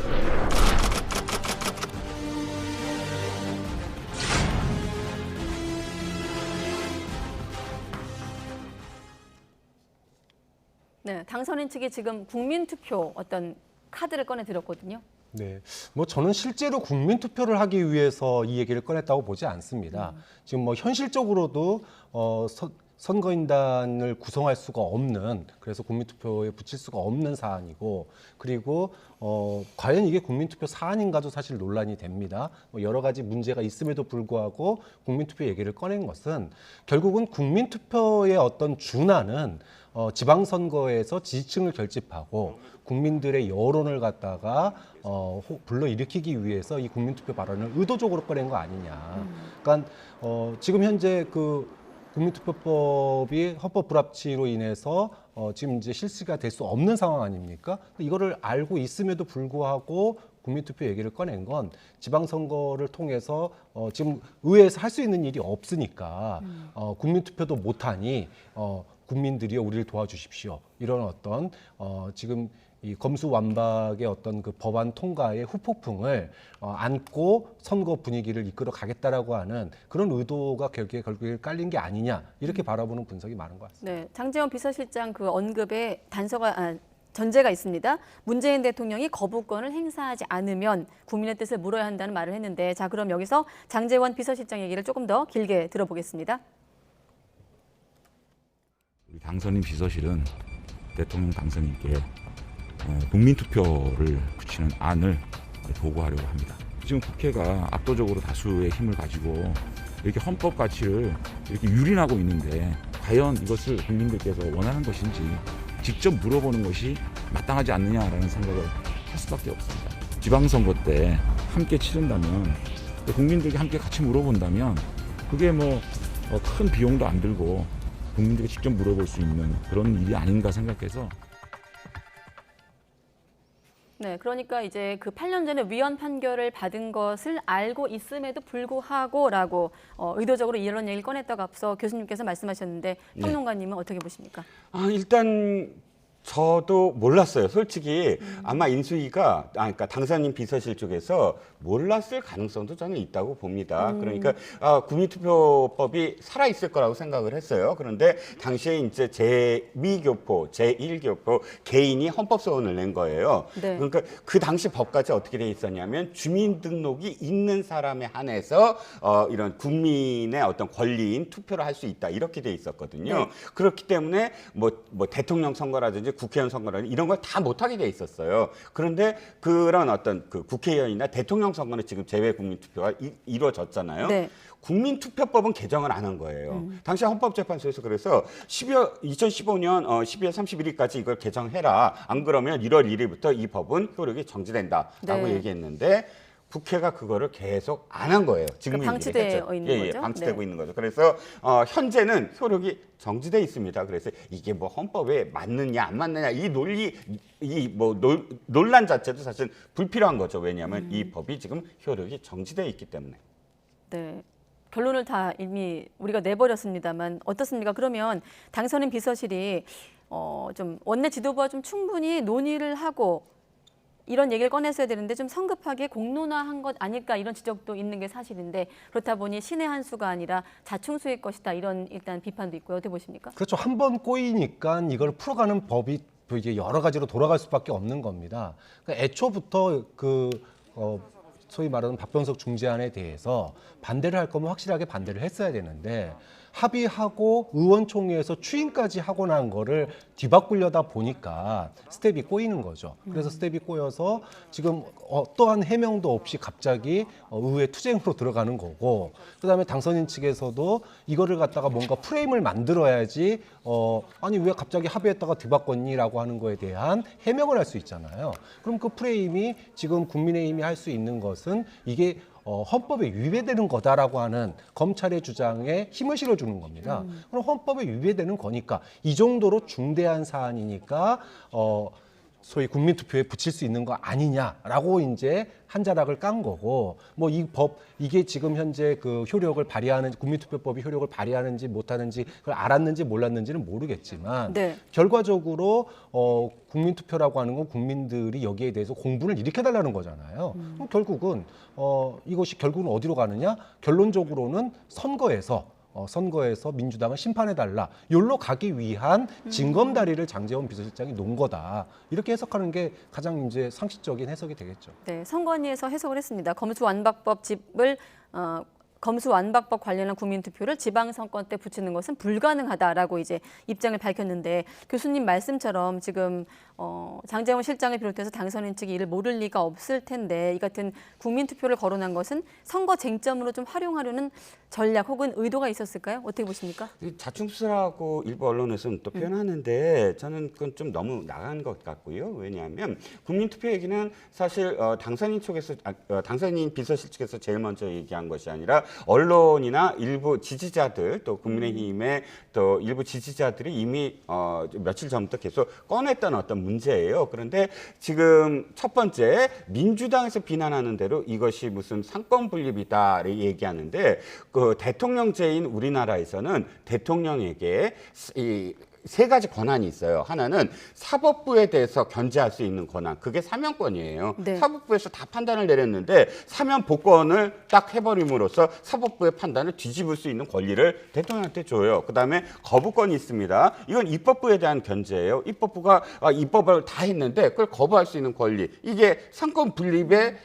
있는데도 불구하고 있는 권한이에요. 국민투표 역시 마찬가지입니다. 입법부, 사법부가 무슨 이 정안이라든지 이런 것들이 있었어도 국민들에게 물어보자라고 대통령이 이게 국가 안위와 관련된 문제다라고 판단이 들었을 때 국민들의 물을 수 있다는 거예요. 그것 자체를 무슨 상권 분립 운운하는 건 저는 좀 이해할 수가 없고요. 뭐 지금 노무현 대통령 때의 어떤 뭐 이야기도 하지만 그것도 전혀 다른 문제다. 노무현 대통령은 뭘 얘기했냐면 재신임에 대한 국민투표를 지금 제안을 했었거든요. 그런데 국민투표법에 의하면 아까 교수님도 설명을 해주셨지만 국가 안위와 관련된 안건인데 재신임 여부 자체는 이 헌법 72조의 그 국민투표에 붙일 안건이 아니다라는 이유로 사실은 그때 당시에 11번째에 해당되는 부분에서 국민의 그 헌법수호 의무 위반이다 이렇게 표현한 것이거든요. 네. 그러면 여기서 사실 교수님이 아까 말씀하셨듯이 이것이 국가 안위에 포함되느냐 안 되느냐의 논의는 저는 논란이 있을 수 있다고 보지만 네. 그럼에도 불구하고 상권 분립이다라든지 뭐 또 노무현 대통령을 끌어들여서 이건 이미 헌재가 뭐 아니다라고 얘기했다. 이건 너무 좀 지나친 비약이다라는 생각이죠. 근데 이제 노무현 대통령 그 탄핵 결정문에서 나왔던 얘기의 핵심은 뭐냐 하면 국민투표권은 문구에 써진 대로 엄격하게 아주 축소해서 적용해야 된다라고 하는 게 당시에 그 판결문의 취지였습니다. 물론 노무현 대통령이 자신에 대한 재신임을 갖다가 붙이는 등 이런 정치적 도구로 활용해서는 안 된다라고 하는 이야기도 본론이지만 그거 이전에 핵심적인 내용은 국민투표법은 엄격하게 축소 해석해야 된다. 이게 핵심이에요. 그 얘기는 뭐냐? 말 그대로 헌법에 나와 있는 대로 안보라든지 국방이라든지 이런 아주 중대한 사안에 대해서만 그리고 헌법 개정 이런 거에 대해서만 딱 써진 대로만 하라는 겁니다. 그 외에 어떤 다른 해석의 여지가 있을 수 있는 부분들 이런 부분들은 하지 말라라고 하는 게 당시 노무현 대통령 탄핵 결정문에 저는 취지였다고 이해를 하거든요. 네. 좀 그런 점에서 국민투표는 가부데다 갖다 붙이는 게 아니다. 만약에 이렇게 쟁점 법안이라는 이유로 쟁점 법안들은 사실 그동안에 위헌 논란이 있는 법안이 한두 개였습니까? 네. 그때마다 국민투표 갖다 붙이면 대의제 민주주의가 왜 필요합니까? 그럼 국회의원과 대통령은 왜 필요한 거죠? 차라리 집정 민주주의 하면 돼요. 지금 정치인들 국회의원 자리건 대통령 자리건 다 내려놓고 오시면 됩니다. 그러니까 깐건이 쟁점 법안을 이것이 위헌 논란이 있다고 국민투표에 붙이는 이런 것들은 앞으로 재발이 돼서는 안 돼요. 그리고 이런 것 자체가 당시 노무현 대통령 당시의 탄핵 결정문의 취지이기 때문에 엄격하게 축소 적용하는 게 좀 맞다고 봅니다. 네. 저도 한 말씀만 더 붙이면 사실상 그 전체에서 그러니까 이 11번 말고 나머지 모든 부분에서 교수님의 말씀을 인용을 한다면 그건 맞아요. 모든 부분에서 다 엄격하게 규정을 해야 되는데 사실상 당시에 헌재는 이렇게 결정을 했어요. 상당히 많은 부분에서 노무현 대통령이 대통령으로서의 의무를 위반한 것은 맞지만 그러나 파면시킬 만큼의 그런 해당되는 부분은 아니다 해서 탄핵이 각하됐거든요. 그러니까 엄격하게 규정해야 되는 건 맞아요. 그렇지만 탄핵도 마찬가지고 이 국민투표도 마찬가지입니다. 하지만 그럼에도 불구하고 지금 외교통일, 국방, 기타, 국가 아니라는 부분에서 우리가 정치학에서 국가의 탄생, 근대 국가의 탄생의 제일 원칙이 뭐냐면 치안입니다. 치안이 있음으로 해서 국가가 탄생이 돼요. 그래서 뭐 야경 국가라는 표현도 시작이 되고요. 근데 그 국가의 가장 기틀이 되는 치안이라는 부분에서 많은 국민들이 이 법안이 통과됐을 때 나의 어떤 수사권 피해자가 됐을 때나 혹은 뭐 피의자가 됐을 때 인권이라든지 혹은 그걸 보호할 수 있는 기본적인 기틀이 무너졌다라고 판단한다면 저는 그건 충분히 회부될 수 있는 사안인데 그것을 판단하는 것이 사실은 뭐 교수님께서도 말씀하시는 엄격해야 된다라는 건 저는 충분히 동의를 한다는 것이죠. 네, 이 대목에서 두 분의 어떤 무제한 토론이 되고 있는데 참고로 왜 노무현 전 대통령 탄핵 얘기가 나왔을까 궁금하실 텐데 지금 과거에 이제 국민투표 제안이 고 노무현 전 대통령 탄핵 사유이기도 했고 지금 두 분이 11번 이러면서 거론한 부분은 당시 노무현 전 대통령 탄핵과 관련된 결정문을 소개한 거고 그 중에 11번이 재신임 국민투표를 제안한 행위가 헌법에 위반되는지 그 여부를 부연 설명해 주셨습니다. 아무튼 현재 선관위의 결정은 6일 지방선거에서 검수완박 관련한 국민투표는 불가능하다라는 해석까지 들어봤습니다. 자, 이번에 검찰 내부 분위기를 볼 텐데 최근에 어떤 이런 갈등 국면에서 검찰 같은 경우도 설득, 호소, 여론전에 나서는 것 외에는 특별히 묘수가 없었거든요. 그랬는데 지금 검찰 수사권 폐지가 위헌 소지가 있다면서 이제 헌법 소원을 낼 가능성도 제기되고 있습니다. 검찰 분위기는 어떻게 보십니까? 일단 검찰에서는 위헌 소를 제기하겠다. 그런데 이제 일단 헌법 소원은 개인에 대한 인권 침해에 대한 문제예요. 그래서 아니고 그러면 권한쟁의 심판인데 이것도 사실 법조계에서 의견이 좀 분분하더라고요. 네. 이를테면 권한쟁의 심판이라는 건 국가기관 간에 혹은 국가기관과 지방자치단체 혹은 지방자치단체끼리의 권한이 침해됐을 때 그것을 소를 제기할 수 있는데 과연 검찰이 여기서 표현되는 건 이 기관이라 하면 헌법에 그 설치령이라든지 혹은 근거가 있어야만 한다. 근데 이제 검찰은 검찰정법에 의해서 지금 규정이 돼 있거든요. 그렇기 때문에 당사자 적격이 아니다라는 의견이 있는가 반면에 그럼에도 불구하고 검찰도 사실상 주체가 될 수 있다라고 하면서 뭐 2003년에 권한쟁의 심판 청구가 뭐 검토된 적도 있다라는 그런 법조계 의견도 있습니다. 그래서 사실상 위헌소를 제기한다고 하더라도 뭐 당사자 적격 문제라든지 본안 심리에서도 이게 좀 여러 가지 뭐 문제라든지 이런 것들이 있어서 앞으로 이건 좀 지켜볼 문제이다라는 생각입니다.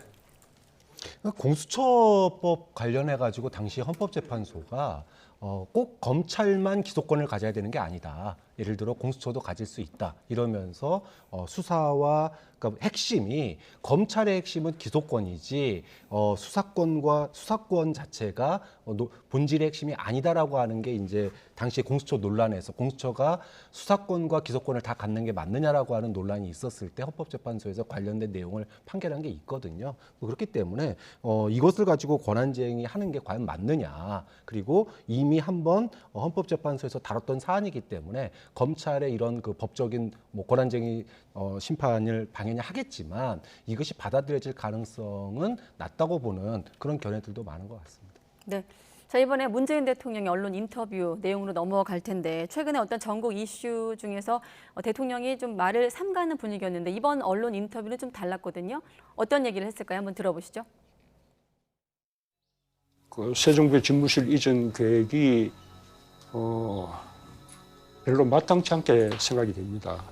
집무실을 옮기는 게 국가 이제 100년 대계인데 그 어디가 적진지 이런 거 두루 좀 여론 수렴도 해보지 않고 게다가 지금 우리 이제 그 안보 위기가 가장 고조되는 이 이제 정권 교체기에 그냥 3월 말까지 국방부 나가라, 당 빼라.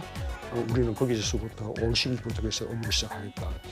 이런 식의 그 일 추진이 저는 정말 위험하다고 생각합니다.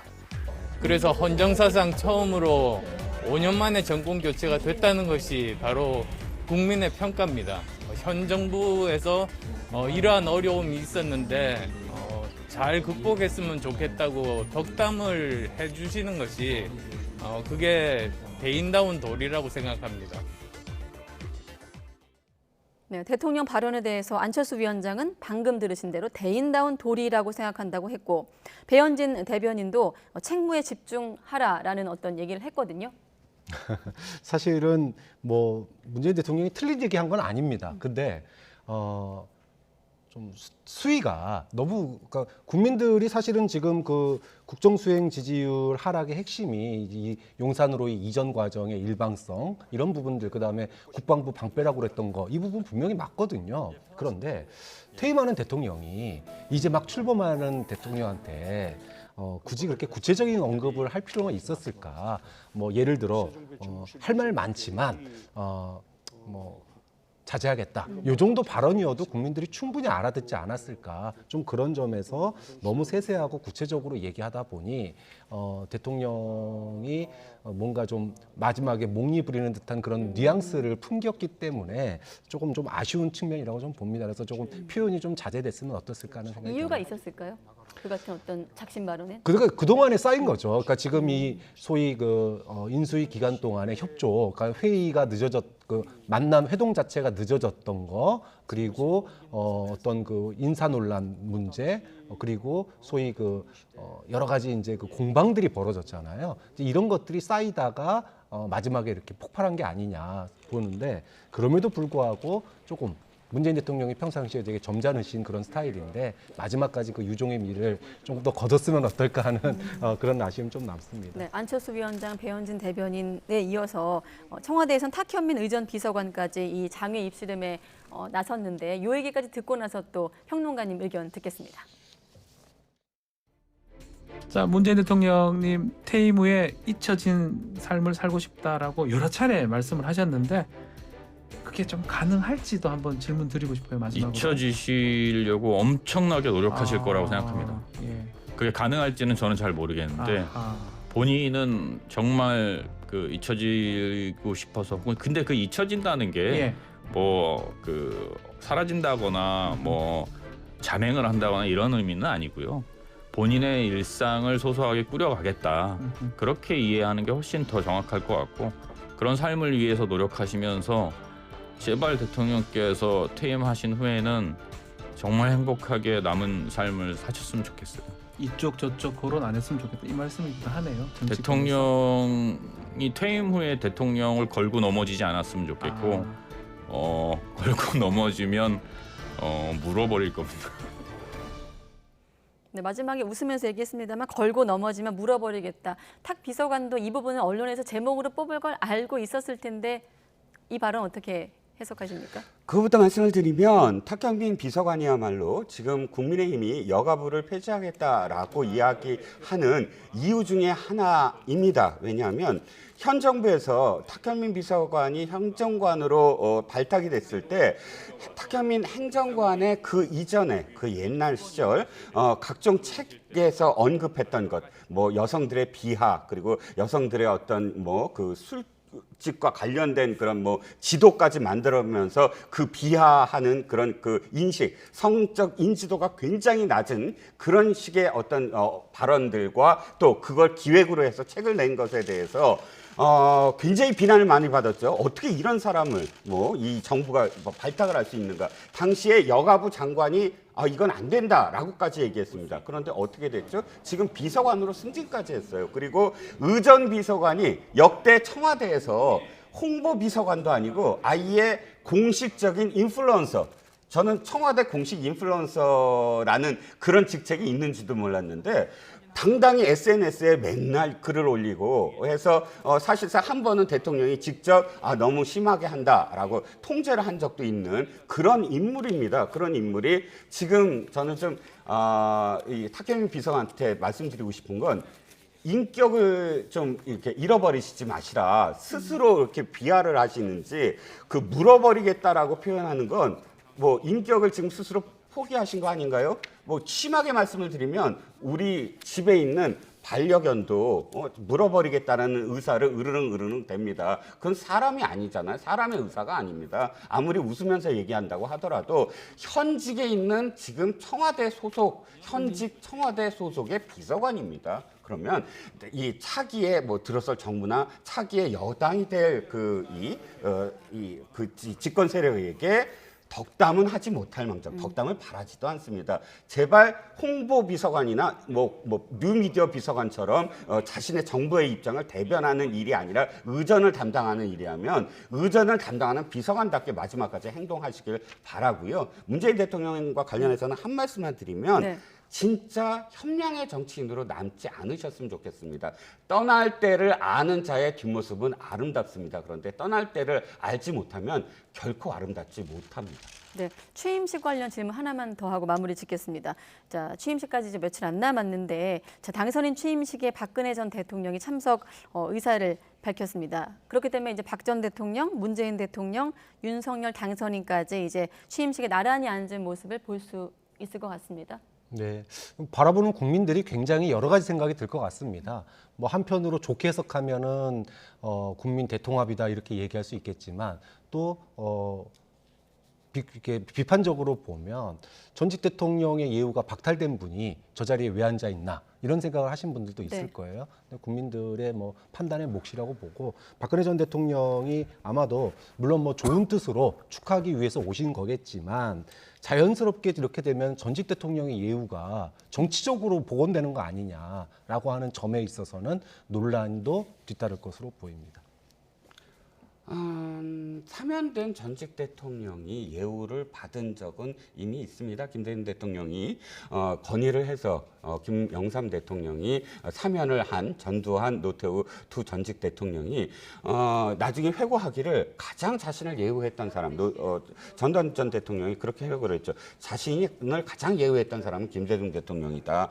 부부 초청을 해서 청와대에서 만찬도 여러 번 했고 네. 가장 자신한테 진심으로 대해줬다라는 평도 있습니다. 우리가 물론 뭐 전에 어떠한 그 혐의가 있고 또 그 실제로 그 복역을 했던 그리고 예우도 박탈된 그런 대통령일지라도 최소한 어떤 그런 이 예우를 함으로써 국민 통합이 된다면 그 정도는 아무리 그 점을 반대하는 어떤 국민들이라도 받아들이지 않을까 싶습니다. 네. 알겠습니다. 자, 그리고 앞서 그 국무회의 날짜와 본회의 날짜에서 제가 좀 말끔하지 않아서 마지막으로 좀 정리하고 정리하고 마무리를 지으며 국회법상 소집 요구서 접수 사흘 후에 열려야 되기 때문에 5월 3일에 이제 국회 본회의가 열리는 게 맞고 이날 형사소송법을 통과시킨다는 게 민주당 구상이고 만약에 이날 국무회의가 열리고 청와대가 이를테면 결단을 내리면 검찰개혁 관련 법안 공포안도 의결할 수 있다는 것이 이제 물리적인 민주당의 시간입니다. 만약에 또 시간이 좀 지연되면 다른 변수도 있을 수 있다는 점 끝으로 확인하고 마무리 짓겠습니다. 박장환 장한대 교수, 이종근 시사평론가 두 분과 함께했습니다. 오늘 고맙습니다.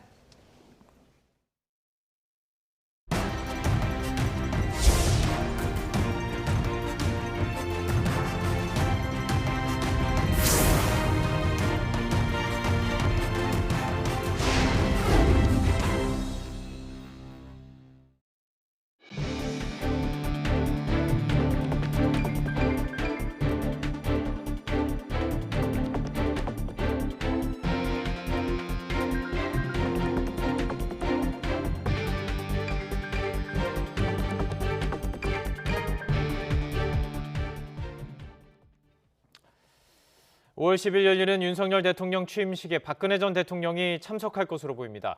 대선 경쟁자였던 이재명 전 경기지사와 유승민 전 의원은 초청 대상에서 빠졌습니다. 홍주혜 기자입니다.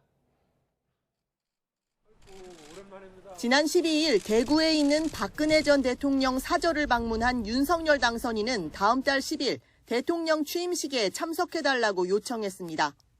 좀 미안한 마음 그런 것도 말씀드렸고 또 대통령님 이렇게 지금 살고 계시는 그런 생활 이런 거 불편하신 점이 없는지 거기에 대해서 얘기를 좀 나눴습니다.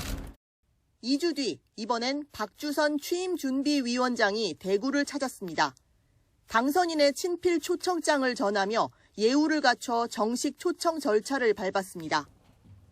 박 전 대통령은 3시간 넘게 이동하는 게 현재 건강 상태로 무리가 아닐까 염려스럽다면서도 새로운 정부 시작을 알리는 취임식인 만큼 축하를 드려야 한다는 생각이라고 말했습니다. 당선인께 건강이 회복되면 취임식에 참석하겠다고 말씀을 드린 만큼 운동과 재활 치료를 열심히 해서 이번 취임식에 참석하도록 하겠다 하는 말씀을 주셨습니다. 이로써 박근혜와 문재인, 윤석열까지 전 현직 대통령이 취임식에 나란히 앉은 모습을 볼 수 있을 것으로 보입니다. 다만 대선 경쟁자였던 이재명 전 경기지사와 유승민 전 의원은 전례가 없고 자칫 패배 상처를 크게 할 수 있어 초청을 안 하는 것으로 잠정 결론 내렸습니다. 취임 준비인은 취임식 외빈 만찬 장소가 신라호텔 영빈관으로 정해져 호화 만찬 지적이 나오는 것과 관련해선 공개 반박했습니다. 원래 청와대 영빈관을 만찬장으로 계획했지만 그러면 같은 날 정오 개방이 시작된 청와대 출입을 오후에 다시 제한해야 해서 다른 장소를 물색했다고 설명했습니다. 150에서 200명이 들어갈 수 있고 예약이 가능하다는 점을 고려해 신라호텔 영빈관을 최종 낙점했다며 청와대 영빈관에서 만찬을 하는 것과 비교해 시설 사용료 50만 원이 더 드는 거라고 강조했습니다. 큰 비용을 발생해가지고 화로운 호텔 영빈관에서 국민이 혈세를 낭비해가면서 만찬을 한다는 것은 어불성설의 주장이고 정치 공세입니다. 또 기시다 후미오 일본 총리가 취임식에 올지에 관심이 모이는 가운데 한일 정책협의 대표단이 초청의 뜻을 전달했지만 아직 참석 의사를 받지는 못했다고 밝혔습니다. YTN 홍주혜입니다. 청와대 관람 신청 첫날 접속자가 몰리며 청와대 개방 홈페이지 서버가 오전 한때 다운됐습니다. 청와대 이전 TF는 서비스 오픈 1시간이 안 돼 동시 사용자 수가 144만 건을 넘겼고 서버 다운 직전까지 동시 접속자 수가 22,391명에 달했다고 설명했습니다. 또 서버를 증설하고 지속적으로 모니터링할 예정이라면서 신청자의 편의를 위해서 메인 페이지에 관람 신청 바로가기를 만들었다고 덧붙였습니다. 코로나에 확진돼 병원 치료를 받다가 숨진 12개월 여아가 병원 치료 과정에서 기준치의 50배가 넘는 약물을 투여받은 정황이 확인돼 경찰이 수사하고 있습니다. 지난달 10일 코로나 확진 판정을 받은 12개월 된 A양은 제주대 병원에서 입원 치료를 받던 중 이틀 만에 숨졌습니다. 경찰은 A양이 입원해 치료 과정에서 투약 사고 정황이 있었다는 관련 첩보와 함께 고소장을 접수하고 최근 조사에 착수했습니다. 고소장에 따르면 제주대 병원 측은 당시 호흡곤란 증상이 있던 A양을 치료하는 과정에서 기준치의 50배가 넘는 에피네프린이라는 약물이 투여됐습니다. 에피네프린은 기관지 확장과 심정지 시 심장 박동수를 증가시킬 때 사용하는데 적정량은 0.1mg이지만 A양에게는 5mg이나 투여됐습니다. 당시 진단서에는 심근염으로 인한 사망이라는 의사소견이 담겨 있었으며 부검 등 추가 조사는 없었습니다. 우리나라가 러시아의 우크라이나 침공으로 에너지 부족 위기에 처한 유럽으로 LNG 즉 액화 천연가스 물량 일부를 돌린다고 로이터 통신이 보도했습니다. 김원배 기자가 보도합니다. 로이터 통신은 한국이 미국 혹은 유럽의 요청에 따라 이번 여름까지 LNG 즉 액화 천연가스 물량 일부를 유럽에서 사용하도록 전용한다고 27일 익명의 소식통을 인용해 전했습니다. 우르줄라 폰데어 라이엔 유럽연합 EU 집행위원장은 러시아의 우크라이나 침공 직전인 지난 2월 7일 문재인 대통령과 통화에서 에너지 수급 안정 문제를 논의했습니다.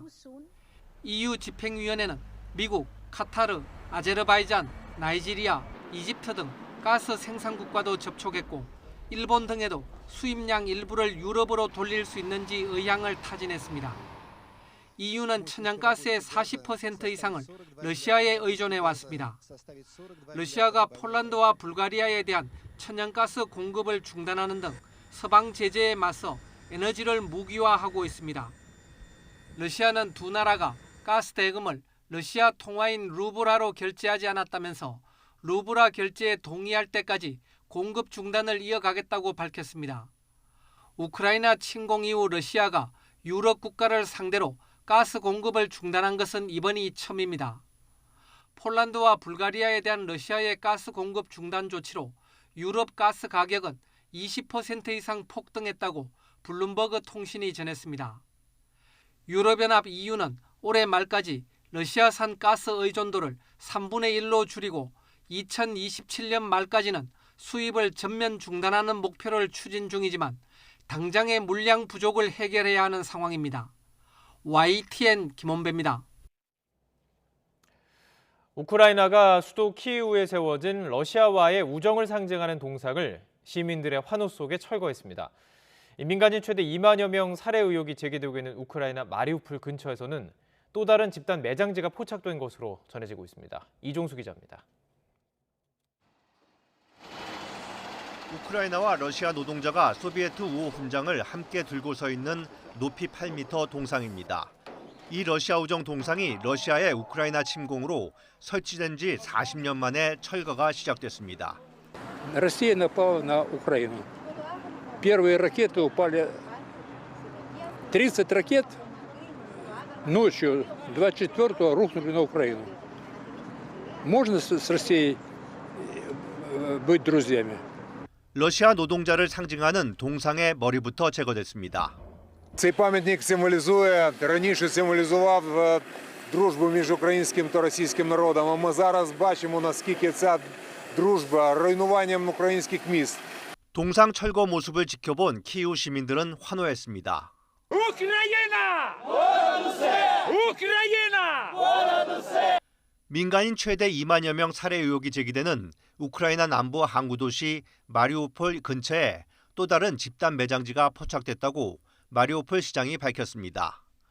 마리우폴 인근 마을 마누시와 비노라드네에 있는 공동묘지 근처에서 구덩이가 무더기로 발견된 데 이어 세 번째로 확인된 것입니다. 이번에 발견된 매장터는 전체 길이가 한 달 새 3배가량 늘었습니다. 보이젠코 시장은 마리우폴 주민들이 러시아군의 무차별 공격에 숨졌을 뿐 아니라 음식을 대가로 장시간 노동에도 시달렸다고 말했습니다. YTN 이종수입니다. 앞으로 7년 후 소행성 아포피스가 지구를 가까이 스쳐 지나갑니다. 소행성에 직접 다가가 연구할 수 있는 절호의 기회를 놓치지 않기 위해서 국내 연구진은 탐사선 발사를 계획했습니다. 그런데 사업이 예산을 확보하지 못하게 되면서 이 계획에 차질이 생길 위기에 처했습니다. 최소라 기자입니다. 타원 모양의 소행성 아포피스는 지름이 63빌딩의 1.5배 정도입니다. 2029년 4월 지구를 비껴가는데 거리는 불과 31,600km. 지구와 달 사이 거리의 10분의 1 수준으로 지구 지름의 3배도 안 되는 지근거리입니다.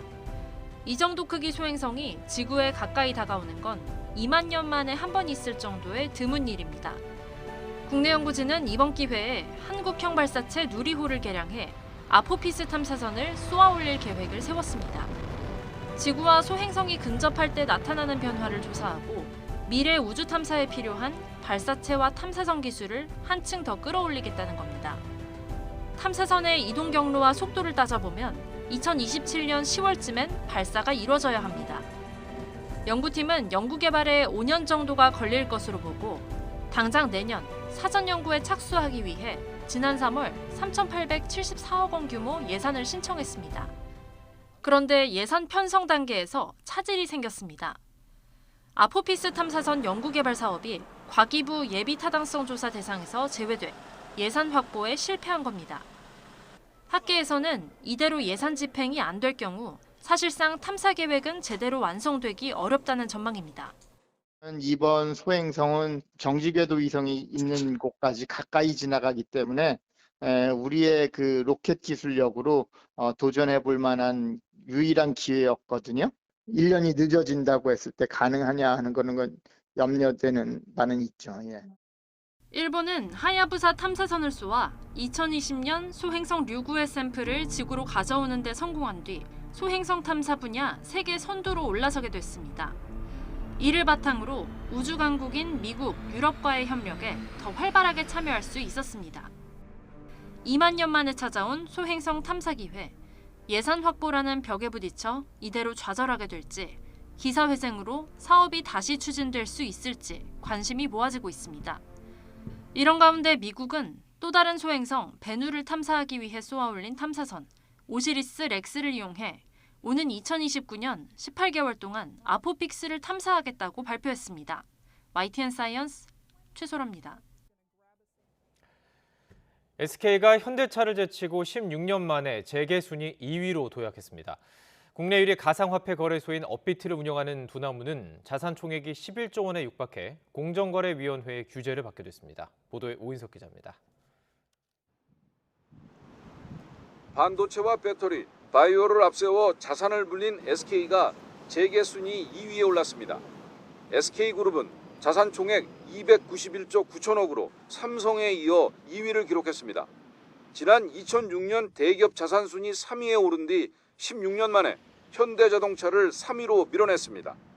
반도체 매출 증가에 따른 하이닉스의 자산 증가와 이노베이션 자회사의 자산 증가 영향이 컸습니다. 국내 최대 가상화폐 거래소인 업비트를 운영하는 두나무는 단숨에 자산 규모 10조 8천억으로 상호 출자 제한 기업 집단으로 지정됐습니다. 1년 전보다 자산이 8배나 불어났는데 5조 8천억에 달하는 고객 예치금도 자산에 포함됐습니다. 금융보험사가 아닌 상태에서 고객 예치금을 자산에서 제외할 법적 근거가 없고요. 고객 예치금이 두나무의 통제하에 있고 그다음에 거기로부터 나오는 경제적인 효익이 두나무가 얻고 있기 때문에 중흥건설과 HMM, 태영 등도 자산 총액 10조 원을 넘어 상호 출자 제한 기업 집단으로 새로 지정됐습니다. 자산 규모가 10조 원이 넘는 대기업은 공시 의무와 함께 상호 출자 금지와 채무 보증 금지 등의 규제를 받게 됩니다. 대기업 집단 중 해운과 건설, IT 주력 대기업들의 성장세가 두드러졌습니다. 옛 현대상선인 HMM이 25위로 뛰어올랐고 대우건설을 인수한 중흥건설이 20위, 카카오와 네이버는 15위와 22위를 각각 기록했습니다. 세계적으로 흥행한 슈팅게임인 배틀그라운드를 개발한 게임회사 크래프톤은 자산이 6조 원을 넘었습니다. 쿠팡은 미국 국적인 김범석 의장이 총수 지정을 피하면서 또다시 총수 없는 기업 집단으로 지정됐습니다. YTN 오인성입니다.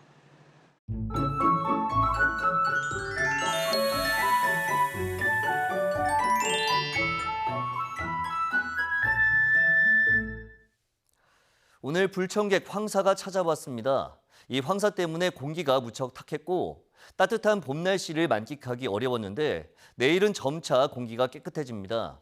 오전까지 잔류황사의 영향으로 서쪽 지방을 중심으로 공기가 탁하겠지만 대기 확산이 원활해지고 오후에는 기온도 오르면서 남은 황사도 점차 해소되겠습니다. 날씨도 더 따뜻해집니다. 우선 서울 아침 기온이 12도로 아침 기온은 오늘과 비슷하겠고 낮 기온은 25도로 오늘보다 높아지며 따뜻함을 넘어 다소 덥게 느껴지는 분도 있겠습니다. 내일 남해안에는 아침까지 안개가 매우 짙게 끼겠습니다. 이후 미세먼지와 함께 안개도 점차 거칠 것으로 보이는데 다만 오후부터 구름량이 늘면서 하늘이 흐려지겠습니다. 내일 아침 기온 오늘과 비슷하겠습니다. 서울 12도, 대전 11도, 광주 12도, 부산 13도로 예상됩니다. 낮 기온은 오늘보다 1도에서 3도가량 높겠습니다. 서울 25도, 대전 25도, 광주 26도, 대구 23도로 예상됩니다. 모레 새벽부터 아침 사이 전국에 비가 오겠고 이후 예년보다 기온이 조금 낮아질 전망입니다. 날씨 정보였습니다. YTN 뉴스라이트 마치겠습니다. 네, 함께해 주신 여러분 고맙습니다.